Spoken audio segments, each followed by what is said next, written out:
Yes, we're back with another episode, another rider. Today we have Lana in the house, all the way from the States, I assume. Yes. And she's a speech therapist, so welcome to London. Thank you. I've actually lived in London for almost 4 years now, but... Okay, no problem. Well, still lots of love shown. Yeah. So why speech therapist? Oh gosh, it's honestly the best job ever. I love being a speech therapist. It's a great job if you love language and if you also love science. So it kind of combines the two things. Why science? Yeah, definitely. Well, I mean, there's hundreds of muscles that are involved with producing speech and also with swallowing. So as speech therapists, if you have any difficulty with speaking, with language, or with eating and drinking, we're the people that help you out with that. So yeah, It's a great job. Oh, so that's not biology then, it's science.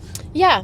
Well, biology is a type of science, but yes. Okay, I'm with you. Yeah. So did you learn this before you arrived in England, or? Yep. So in undergrad, I took like a bunch of classes in speech therapy and neurology as well, and I really loved it, and so kind of just kept going. So qualified with adults and kids, but I've worked in pediatrics from the beginning, and I've never really looked back. Thus we're going to the hospital now. Yes. So wait a minute. No, mate. So why should you be going to the hospital at this time to go to work? That's a great question. I'm actually not going to work. I'm in this Uber because my husband broke his leg. Okay, that's another story. I'm going to the hospital. What was he? Is your husband English? He's English. Yep, he was. What was he doing? Well, when he broke his leg? like most English guys, he got on a Lime bike and exercised some poor judgment. So now he's heeding the repercussions of that in good old A&E. Okay, sorry to hear that. Thank you. So what is the key thing that we should know about speech therapists? A speech therapist, let's see, there's so many things. So I would say with pediatrics especially, some of the most important things to keep in mind are that everyone communicates differently. For example, children with autism who might be nonverbal doesn't mean that they don't have anything to say. They might just communicate differently than you or I, or need different systems to help communicate, like an iPad or like pictures or sign language. I think it's a really nice way to kind of keep your mind open, and with speech therapy, remember that, everyone does things differently, and that's one of the things I really love about it. What have you learned about the speech therapist industry that you wish you knew when you'd started? That I wish I knew when I started? Good question. I think something I wish I knew when I started was, maybe how to compartmentalize a little bit more. I think in speech therapy, we deal with a lot of, really upsetting situations. For example, people's kids not speaking yet, or if children have had like an accident after a major surgery or an injury, it's very upsetting and very scary. So I think one thing I wish I learned earlier on was how to, obviously do my job with a lot of compassion, but also to kind of, leave some of the emotional baggage at the door when I finish work for the day.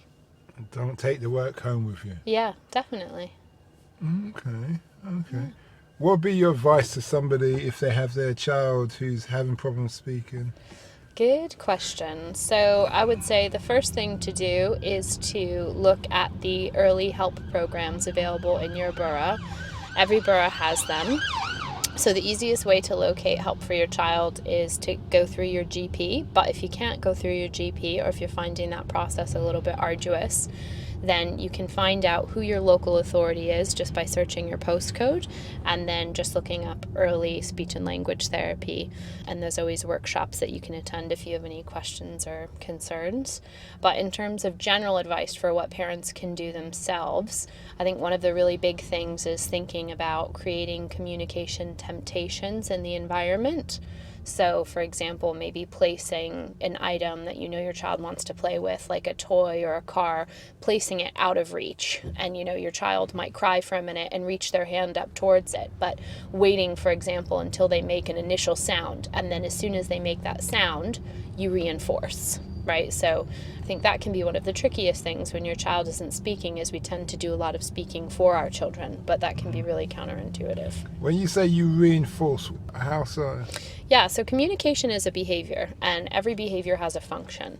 So if you are somebody who, if you've got a child that's not talking yet and you're wondering what you can do differently, think about what your behavior is reinforcing with your child. So for example, if you know what your child wants to have for a snack, and you never ask them, you never give them the opportunity to make a choice or to directly tell you what it is that they want, then you're sabotaging them because they're not really having that communication opportunity. Mm-hmm. So thinking about creating that and really incentivizing communication for your child. And then another really good piece of advice, two things I would say. One thing is to keep it really functional. So, for kids, flashcards are a huge temptation. I think as parents, when we see a flashcard, it makes us feel like we're really, cracking on with business, but flashcards mean nothing to kids. So teaching language in context. So for example, if they're playing with like a water tray, or they're, kicking a ball or playing with a favorite toy, thinking about vocabulary that you can model that's relevant to things that your kids care about. And then the last piece of advice I would say is to try to follow the 1-up rule. So to try to, remember, almost like if you were learning a foreign language, it's a tremendous demand on the brain, and it takes a lot of time and energy for kids to decode what it is that we're saying.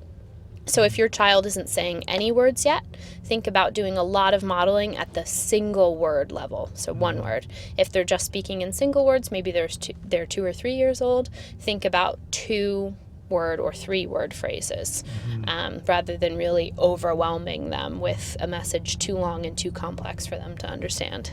I see your heart's really in this. Yeah, it's the best job ever. I can't recommend it highly enough. I will say this. Yeah. Do you have a YouTube channel? No, I don't. You need to start a YouTube channel. Oh, thank talking you. about this.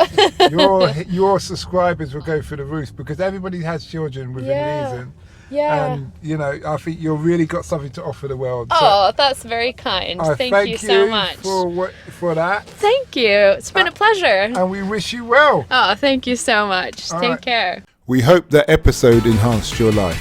We post an interview every day, as well as vlogging on our social media channel. Don't forget to subscribe to get our latest episode.